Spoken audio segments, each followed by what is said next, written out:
وَمَا لَنَا أَلَّا نَتَوَكَّلَ عَلَى اللَّهِ وَقَدْ هَدَانَا سُبُلَنَا وَلَنَصْبِرَنَّ عَلَى مَا آذَيْتُمُونَا وَعَلَى اللَّهِ فَلْيَتَوَكَّلِ الْمُتَوَكِّلُونَ. Insyaallah malam hari ini kita melanjutkan kembali pembelajaran hadis Nabi SAW yang kita ambil dari kitab Umdatul Ahkam, yang pelajaran kita telah sampai pada hadis Jabir ibn Abdullah. Itu pada pertemuan minggu yang lalu, pada pertemuan pekan lalu kita telah membaca hadis Jabir ibn Abdullah tentang salatnya Muadz ibn Jabal yang dua kali. Salat yang pertama beliau bermakmum kepada Nabi SAW, kemudian beliau pulang ke kampungnya dan salat mengimami kaumnya. Malam hari ini kita akan membaca hadis Anas ibn Malik radhiyallahu an. Dari Anas ibn Malik radhiyallahu an, beliau mengatakan, kunna nusalli ma'a Rasulillah sallallahu alaihi wasallam. Kami biasa seringkali salat bersama Rasulullah sallallahu alaihi wasallam fi syiddatil har, dalam keadaan panas yang sangat menyengat.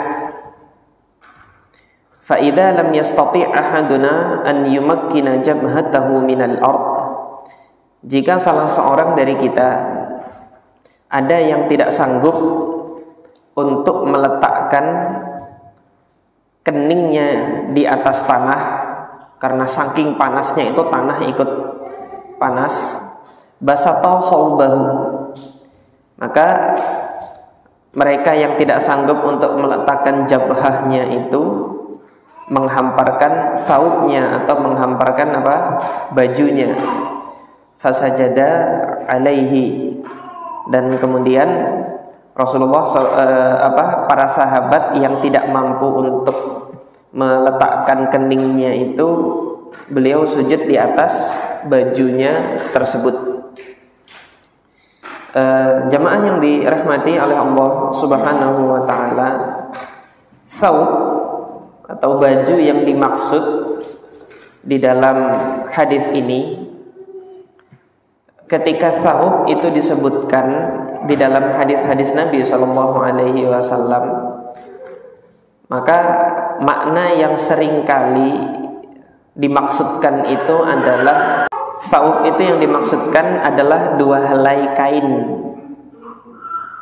Kalau dimaksudkan di dalam hadis-hadis Nabi hanya diitlaqkan saub begitu saja. Yang dimaksudkan adalah dua helai kain. Kain yang pertama namanya rida. Rida itu ya selendang. Tapi jangan dibayangkan kayak selendangnya perempuan pakai kebaya hari ini, bukan. Rida itu antum lihat orang yang naik haji itu, bagian atasnya itu namanya rida. Kemudian helai kain yang kedua itu disebut apa? Izar atau sarung.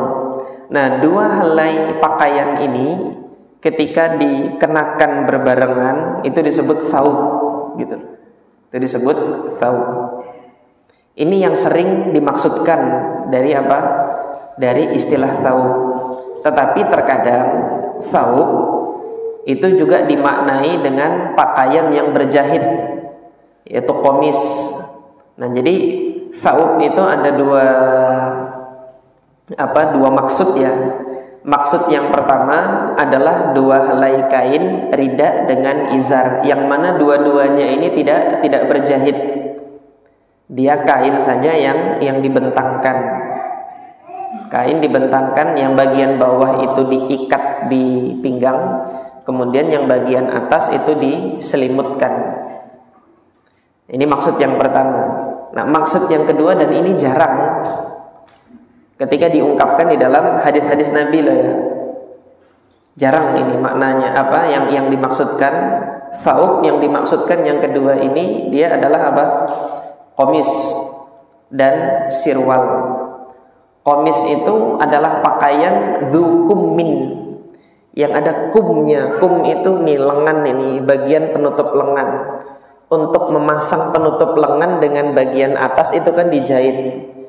Oleh sebab itu para ulama salaf mengistilahkan pakaian yang dia itu disambungkan satu dengan yang lain itu disebut dengan istilah makhit, berjahit gitu. Nah, konon kabar hikayatnya yang pertama kali memberikan istilah pakaian tersebut dengan makhit atau pakaian berjahit itu adalah Al-Imam Ibrahim ibn Yazid An-Nakhai rahimahullah, salah seorang tabi'in di Kufah. Beliau adalah salah seorang tabi'in di Kufah. Jadi untuk lebih lebih mudahnya memberikan istilah makhit, pakaian yang berjahit.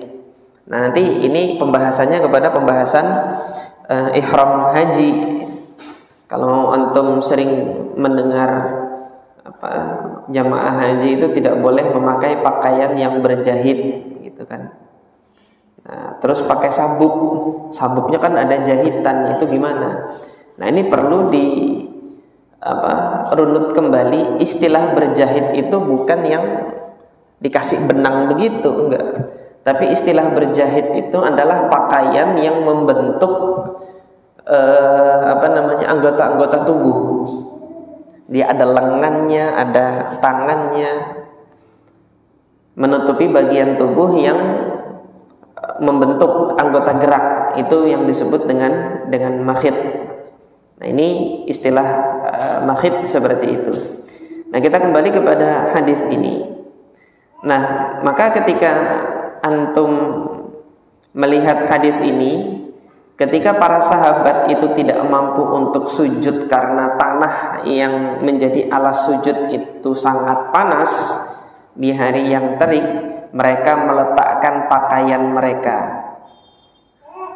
Nah, kalau antum membayangkan pakaian mereka seperti pakaian kita hari ini, gimana pakaiannya itu diletakkan? Apakah ketika hendak sujud dibuka dulu bajunya, dibentangkan terus sujud gitu kan? Tidak. Tetapi cara berpakaian mereka berbeda. Inilah tadi yang saya sampaikan terlebih dahulu agar tidak keliru pemahamannya. Di masa Nabi SAW yang paling sering dimaksudkan dari istilah thawb itu adalah dua helai pakaian. Yang pertama rida, yang kedua izar. Nah, jadi bayangkan ketika antum sholat pakai pakaian ihram itu, ada izarnya, ada ridanya. Coba ketika antum sujud, ternyata panas, maka rida yang ada ini kan dibentangkan plek, baru kemudian sujud di atasnya. Nah, ini makna hadis ini secara secara umum. Fasajada alaihi, dan para sahabat sujud di atas di atas baju mereka tersebut. Hadis ini termasuk sunnah takririyah. Sunnah takririyah ini adalah perkara yang dilakukan oleh para sahabat di masa Nabi SAW, dan Nabi SAW mengetahuinya, dan Nabi SAW tidak menegur, tidak melarang.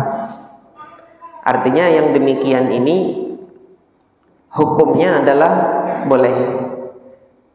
Jadi membentangkan alas untuk sujud itu boleh. Dan bahkan Rasulullah SAW punya alas sujud sendiri. Jadi punya kain khusus untuk alas sujud, namanya khumroh. Dan ini di dalam Sahih Muslim, Rasulullah SAW pernah meminta ibunda Aisyah untuk mengambilkan khumrohnya yang ada di masjid. Nawilini al-khumrata fil masjid, kata Rasulullah kepada ibunda Aisyah radhiyallahu anha, ambilkan untukku khumrohku. Jadi khumroh itu ya sajadah gitu. Ada alas sujud khusus yang dimiliki Nabi Shallallahu Alaihi Wasallam. Ketika diperintahkan Ibunda Aisyah mengambil khumrah di masjid, Ibunda Aisyah mengatakan, inni haid, aku sedang haid. Nah, ketika beliau mengatakan aku sedang haid, maka Rasulullah SAW mengatakan, inna haidataki laisat biyadiki. Haid kamu itu tidak terletak di tangan kamu, maka silahkan kamu ambil, gitu. Nah, dari hadis Aisyah ini kita pertama mengetahui bahwasanya Rasulullah SAW punya alas sujud khusus, gitu kan, punya kain khusus untuk alas sujud. Nah, maka bagi antum yang nanti datang ke masjid itu membawa alas sujud, mau itu sejadah atau kemudian kain serban yang ada, ini sunnah yang demikian ada dari Nabi SAW. Beliau punya kain khusus yang memang digunakan untuk alas sujud. Kemudian dari hadis Aisyah tadi yang saya sampaikan yang semakna dengan hadis Anas ibn Malik yang kita baca dari Umdatul Ahkam ini, kita juga mengambil kesimpulan bahwasanya wanita haid itu boleh masuk masjid. Wanita haid itu boleh masuk masjid. Dari mana kok kita tahu wanita haid boleh masuk masjid? Rasulullah Shallallahu Alaihi Wasallam mengabarkan kepada Ibunda Aisyah radhiyallahu anha bahwasanya terhalangnya wanita untuk masuk haid itu adalah karena darah haidnya, gitu. Nah, ketika Ibunda Aisyah masuk ke masjid untuk suatu aktivitas yang mana darah haidnya itu tidak mengotori masjid, bahkan diperintahkan oleh Nabi, ambilkan aku khumrah, sejadahku ambilkan di masjid, kata Nabi.